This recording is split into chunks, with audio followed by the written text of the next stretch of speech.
ছাত্র জীবনেই মঞ্চে অভিনয়ের হাতেখড়ি।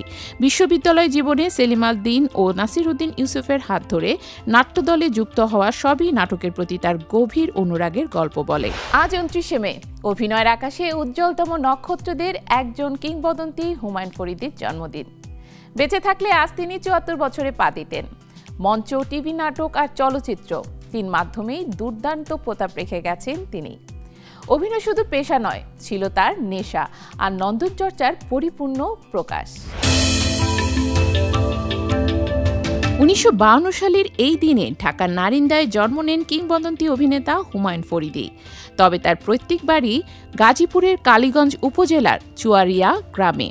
বাবার চাকরির সুবাদে 1965 সালে মাদারীপুরের ইউনাইটেড ইসলামিয়া সরকারি উচ্চ বিদ্যালয়ে ভর্তি হন এবং সেখানেই নাটকের সঙ্গে জীবনের প্রথম পরিচয়। ছাত্র জীবনেই মঞ্চে অভিনয়ের হাতেখড়ি। বিশ্ববিদ্যালয় জীবনে সেলিম আল দীন ও নাসির উদ্দিন ইউসুফের হাত ধরে নাট্যদলে যুক্ত হওয়া সবই নাটকের প্রতি তার গভীর অনুরাগের গল্প বলে। 1976 সালে জাহাঙ্গীরনগর বিশ্ববিদ্যালয়ে আয়োজিত নাট্য উৎসব তার রচিত ও নির্দেশিত নাটক আত্মস্থ ও হিরণ্যময়ীদের বৃত্তান্ত তুমুল প্রশংসিত হয়। সেখান থেকেই শুরু হয় তার জনপ্রিয়তার যাত্রা।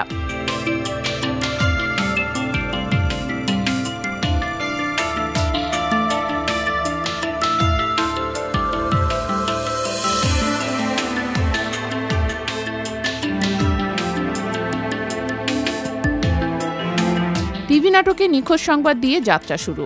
এরপর একের পর এক জনপ্রিয় নাটকে অভিনয় করে দর্শকপ্রিয়তা কুড়ান সংসপ্তক এর কানকাটা রমজান, কোথাও কেউ নেই এর বটতলা চান মিয়া চরিত্রেও এখনও লোকমুখে ফেরে।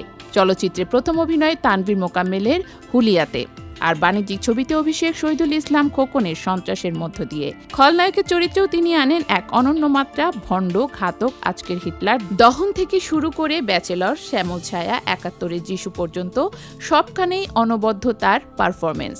2024 সালে মাতৃত্ব চলচ্চিত্র অভিনয়ের জন্য জাতীয় চলচ্চিত্র পুরস্কার শ্রেষ্ঠ অভিনেতার সম্মান পান। আর মৃত্যু 6 বছর পর 2018 সালে তাকে দেয়া হয় দেশের দ্বিতীয় সর্বোচ্চ বেসামরিক সম্মাননা 21 পদক।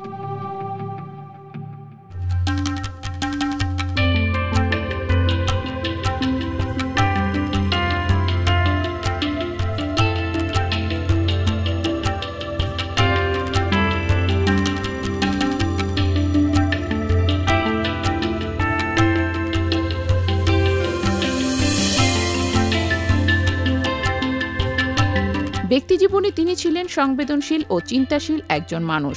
প্রথম স্ত্রী মিনুর সঙ্গে তার একটি কন্যা সন্তান রয়েছে। পরে তিনি বিয়ে করেছিলেন খ্যাতিমান অভিনেত্রী সুবর্ণা মোস্তফাকে। 2012 সালের 13 ফেব্রুয়ারি 60 বছর বয়সে না ফেরার দেশে চলে যান বাংলা অভিনয়ের এই মহিরুহু। তবে তার রেখে যাওয়া সৃষ্টিকর্ম, সংলাপ, চরিত্র আজও নতুন প্রজন্মকে অনুপ্রেরণা দেয়।